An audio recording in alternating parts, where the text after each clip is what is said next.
میں نے اپنی زندگی میں دین کی کتابیں مدرسے کے علماء سے پڑھی ہیں، گو کہ مدرسے میں داخل ہو کر پڑھنے کا موقع نہیں ملا۔ اب اس کی لمبی تفصیل ہے۔ بچپن میں مجھے بھائی نے مدرسے میں حفظ کے لیے داخل کروایا، تو میں نے پہلے 6 پارے مدرسے میں 2 مہینے کے اندر حفظ کر لیے۔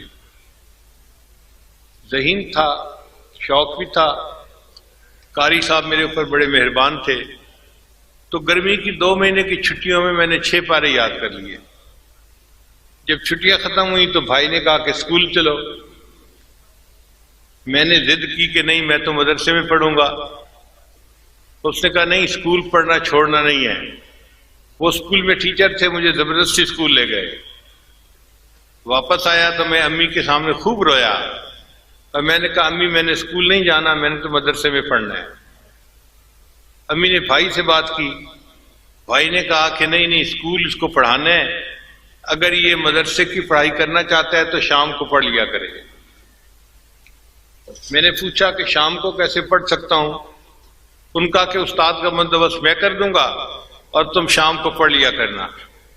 تو ہمارے شہر میں ایک مفتی تھے، مفتی ولی اللہ صاحب، شہر کے مفتی اعظم بھی تھے، بڑے عالم تھے، ان کے دوست تھے۔ انہوں نے ان کو کہا کہ میرے بھائی نے کتابیں پڑھنی ہیں، آپ شام کو پڑھا دیا کریں۔ تو مفتی صاحب نے کہا ٹھیک ہے، میرے پاس آ جایا کرے، میں 2-3 گھنٹے دے کے پڑھا دیا کروں گا۔ تو انہوں نے مجھے فارسی پندنامہ سے کتابیں پڑھانی شروع کر دی۔ پھر مالا بدہ میں نے انہوں نے کتاب پڑھائی، پھر گلستان بوستان پڑھائی، پھر انہوں نے صرف اور نحو کی کتابیں پڑھانی شروع کی۔ شرح میات عامل تک میں نے ساری کتابیں ان مفتی صاحب سے پڑھی۔ اتنے میں میرا داخلہ اب آگے ہو گیا۔ جب میں یونیورسٹی میں پہنچا، یونیورسٹی لاہور میں، تو دل بڑا پریشان تھا کہ میری کتابوں کا سلسلہ کیا بنے گا۔ تو داخلہ ملنے کے بعد ہم نے یونیورسٹی کے گرد تھوڑا راؤنڈ لگایا کہ قریب میں کوئی مدرسہ ہے۔ تو ایک مدرسہ ضیاء العلوم کے نام سے بیگم پورہ محلے میں تھا۔ یہ بیگم پورہ محلہ بالکل یونیورسٹی کی دیوار کے ساتھ ہے۔ اس کے جو محترم تھے وہ چترال کے عالم تھے۔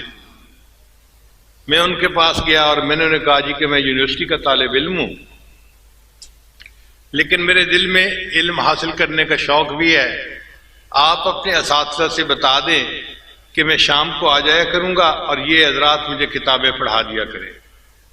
وہ بڑے خوش ہو گئے کہ یونیورسٹی میں انجینئر بننے والا طالب علم پڑھنے کے لیے مدرسے میں آئے گا۔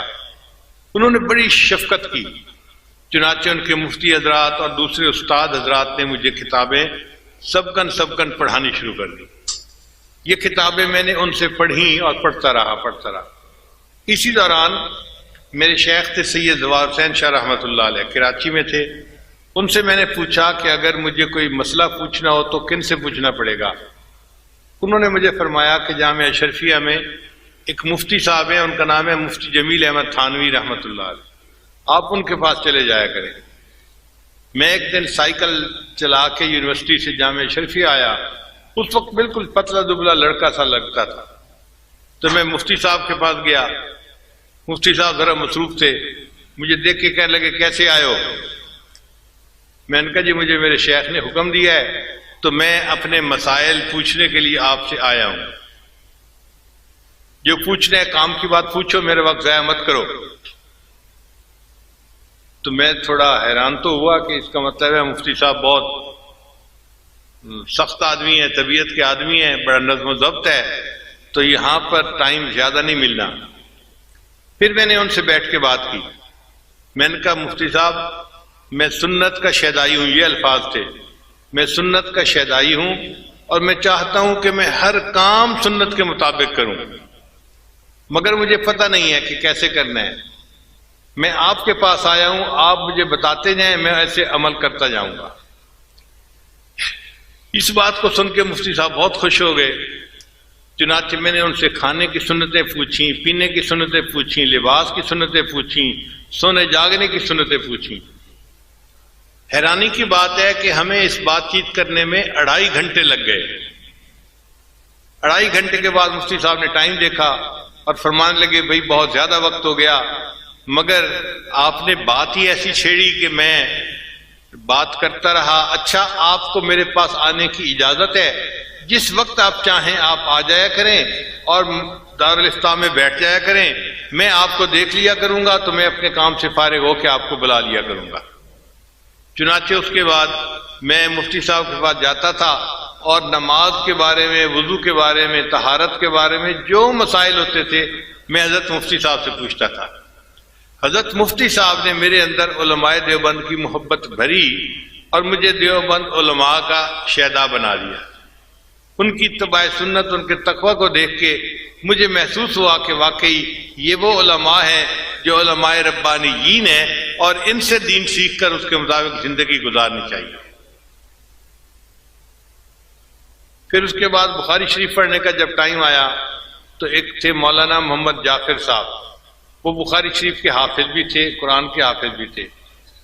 ان سے میں نے بخاری شریف کو پڑھا۔ درمیان میں 1-2 مرتبہ مجھے خیال بھی آیا کہ وفاق المدارس کا امتحان مجھے دینا چاہیے۔ میں نے اپنے ایک استاد سے پوچھا، استاد جی کیا میں امتحان نہ دے دوں؟ تو اس زمانے میں وفاق کا ادارہ نیا نیا بنا تھا اور امتحان دینے کا اتنا رواج نہیں تھا۔ وہ جو استاد تھے انہوں نے خود بھی وفاق سے امتحان پاس نہیں کیا ہوا تھا، تو وہ کہنے لگے کہ تمہیں کاغذ کی ڈگری چاہیے یا علم چاہیے؟ میں نے کہا جی علم چاہیے۔ کہنے لگا ٹھیک ہے، علم پڑھ رہے ہو تو ہم نے کون سا اپنے استادوں سے ڈگریاں لی ہیں، ہم بھی استادوں سے پڑھ کے عالم بنی ہیں، تم بھی پڑھ جاؤ۔ تو اس طرح میں امتحان نہ دے سکا، ورنہ مجھے اتنا یقین تھا کہ میں یونیورسٹی میں فرسٹ آنے والا طالب علم تھا، اگر میں امتحان دیتا تو پاس ضرور ہو جاتا اور وفاق کا مستند عالم بھی کہلاتا، مگر اللہ کو جو منظور وہی ہو کے رہتے ہیں۔ تاہم 2 ادارے ایسے ہیں کہ جنہوں نے مجھے عالم کی اعزازی ڈگری بھی جاری کی ہے، اس کو میں اپنے لیے سند سمجھتا ہوں اور اللہ کا احسان مانتا ہوں۔ ایک جہانیہ منڈی میں دارالعلوم ہے، جامع رحمانیہ اس کا نام ہے، وہاں کے محتمم ہر سال مجھے بخاری شریف کے افتتاح کے لیے یا اختتامی حدیث پڑھانے کے لیے بلایا کرتے تھے۔ ایک دن وہ مجھے کہنے لگے کہ حضرت آج آپ نے جلدی نہیں جانا بلکہ رکنا ہے۔ میں نے پوچھا کیوں؟ کہنے لگے اس لیے کہ ہم نے طلباء کی دستار بندی کروانی ہے اور آپ کی بھی دستار بندی ہونی ہے۔ میں نے محتمم صاحب سے پوچھا حضرت میری دستار بندی کس خوشی میں ہونی ہے؟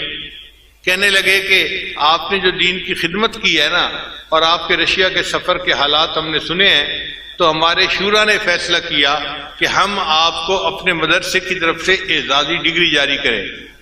میں نے کہا حضرت یہ ٹھیک کیسے ہوگا کہ آپ مجھے اعزازی ڈگری؟ انہوں نے ایک رجسٹر اٹھایا، کہنے لگے دیکھو یہ حاضر رجسٹر ہے، میں نے سال کے شروع میں آپ کا نام طلباء کی فہرست میں لکھ دیا تھا اور پورا سال آپ دین کا کام کرتے رہے، میں آپ کی حاضری لگاتا رہا اور آپ باقاعدہ اس سال کے طلباء کی فہرست میں آپ کا نام شامل ہے، اب ہم آپ کو ڈگری دے سکتے ہیں۔ چنانچہ انہوں نے بھرے مجمع میں امامہ پوشی بھی کروائی اور مدرسے کی طرف سے اعزازی ڈگری بھی جاری کر دی۔ پھر اس کے بعد دوسری ڈگری قاسم العلوم ملتان کے جو محتمم تھے انہوں نے عطا کی۔ انہوں نے بھی یہی الفاظ کہے کہ آپ کی دینی خدمات کو ہم نے دیکھا ہے اور اللہ نے بہت لوگوں کی زندگیوں کو بدلا ہے، اب ہم چاہتے ہیں کہ مدرسے کی طرف سے آپ کو اعزازی ڈگری دیں۔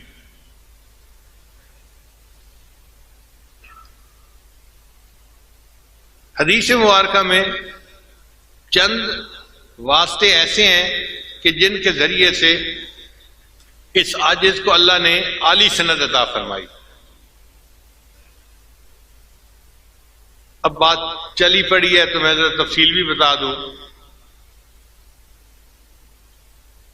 مجھے دیوبند جانے کا موقع اللہ نے عطا فرمایا تو حضرت مولانا سالم قاسمی رحمۃ اللہ علیہ جو قاری محمد طیب رحمۃ اللہ کے بیٹے تھے، اور دارالعلوم دیوبند وقف کے محتمم تھے، انہوں نے اپنے گھر دعوت دی۔ ہم نے ان کے گھر میں کھانا کھایا تو مجھے کہنے لگے حضرت آپ میرے ساتھ آئیں، تو میں ان کے ساتھ اٹھ کے گیا۔ وہ مجھے ایک کمرے میں لے کر گئے اور ایک چارپائی کی طرف اشارہ کیا، حضرت اس کے اوپر بیٹھ جائے۔ میں بیٹھ گیا۔ پھر پوچھنے لگے حضرت آپ کو پتہ ہے میں نے اس چارپائی پہ آپ کو کیوں بٹھایا ہے؟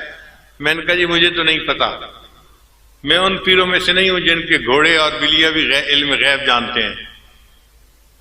تو ہنس پڑے، کہنے لگے اچھا میں آپ کو بتاتا ہوں کہ یہ چارپائی حضرت مولانا قاسم نانوتوی رحمۃ اللہ علیہ کی ہے اور یہ کمرہ بھی انہی کا ہے، اور میرا یہ دل چاہتا تھا اس کمرے میں اس چارپائی پر آپ کو بٹھا کر اجازت حدیث لوں۔ اب میری طرف سے آپ کو حدیث کی اجازت ہے۔ انہوں نے لکھی ہوئی سند بھی دے دی اور ان کی سند بھی کافی عالی تھی۔ اللہ نے مجھے یہ نعمت وہاں پر عطا فرما دی۔ دوسری حدیث کی عالی سند، اس کا بھی عجیب قصہ۔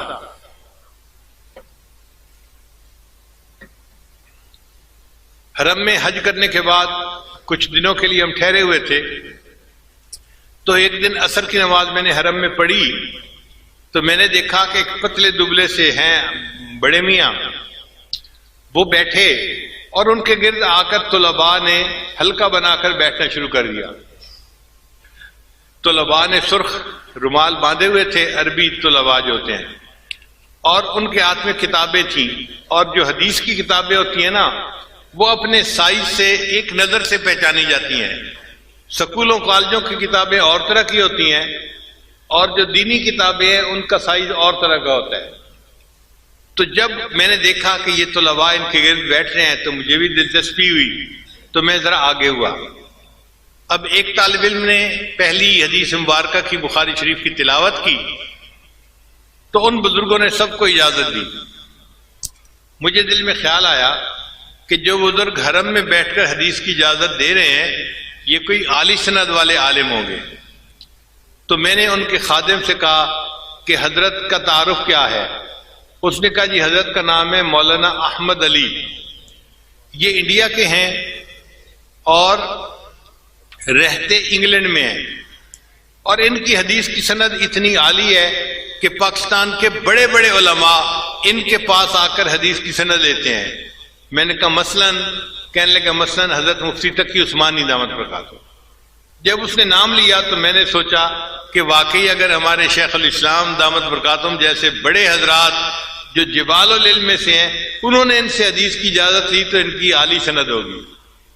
تو میں نے اس سے کہا کہ بھائی کیا حضرت سے مجھے اجازت حدیث مل سکتی ہے؟ اس نے کہا آپ کا نام کیا ہے؟ میں نے کہا نام میرا ہے ذوالفقار احمد نقشبندی۔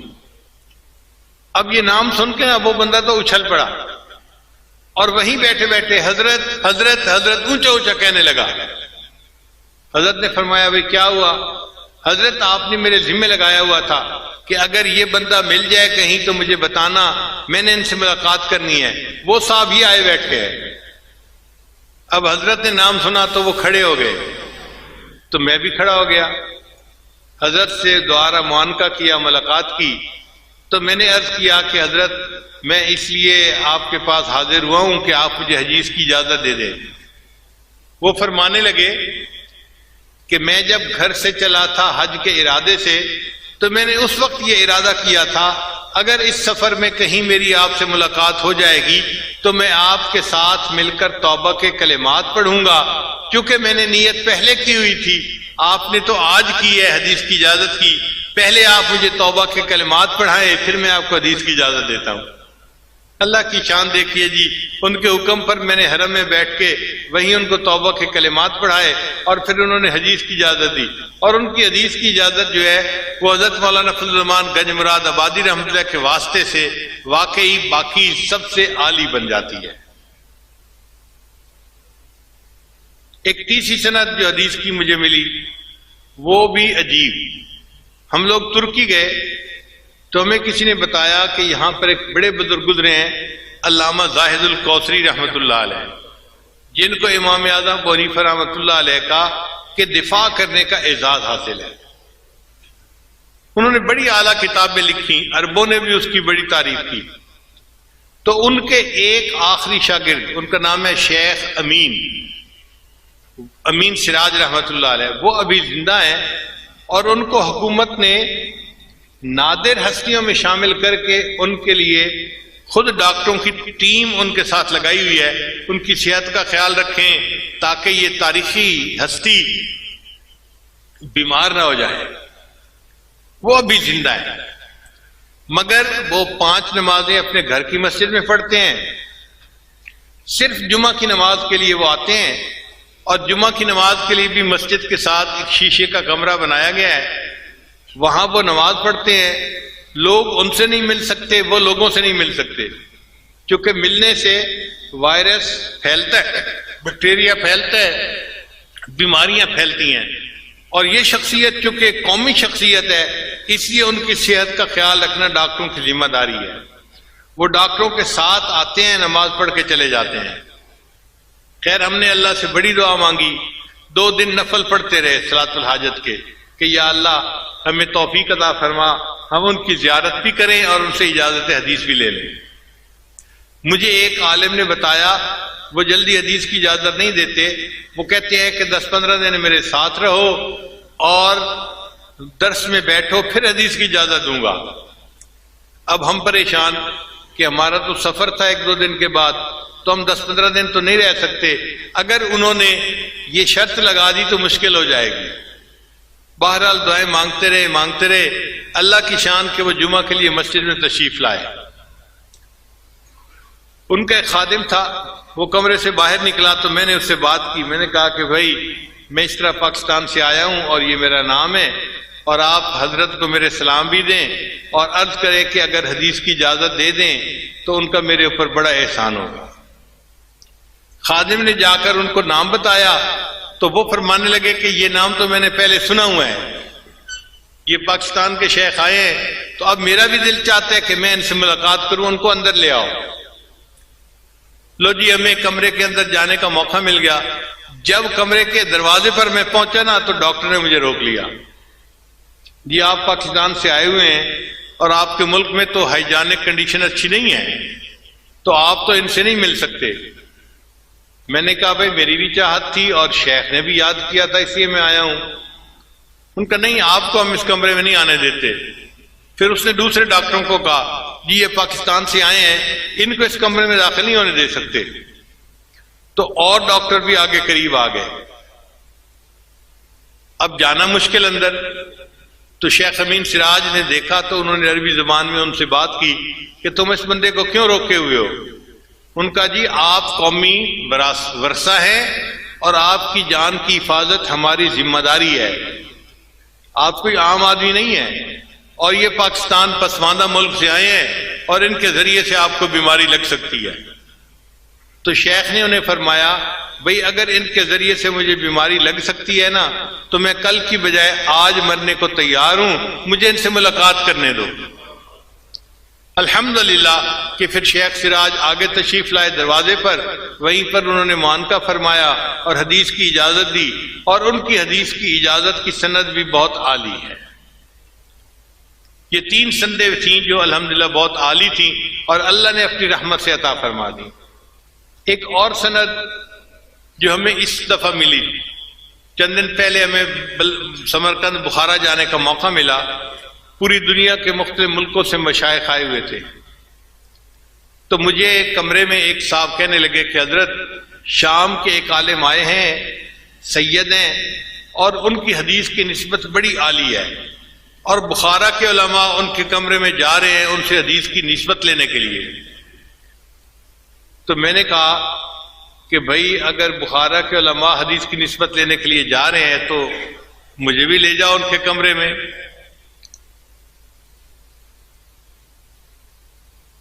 کہنے لگے جی کیسے؟ میں نے کہا ویل چیئر لے آؤ، میں چلتا ہوں ان کے کمرے میں۔